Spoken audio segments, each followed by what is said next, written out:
Ako si Lacey, ang operator ng HI machine dito sa Transparent Ocean 1. Nagamit ito ng 7 araw at na may total meter 75 meters.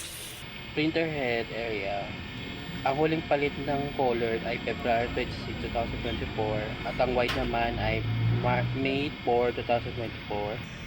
Ang copy na may 100% condition.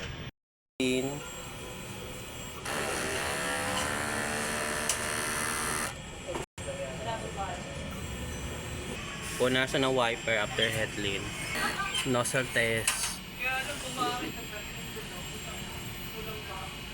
Ang huling palit ng damper ay nitong May 13, 2024. Ito ang ink cartridge ay tama lang level ng system.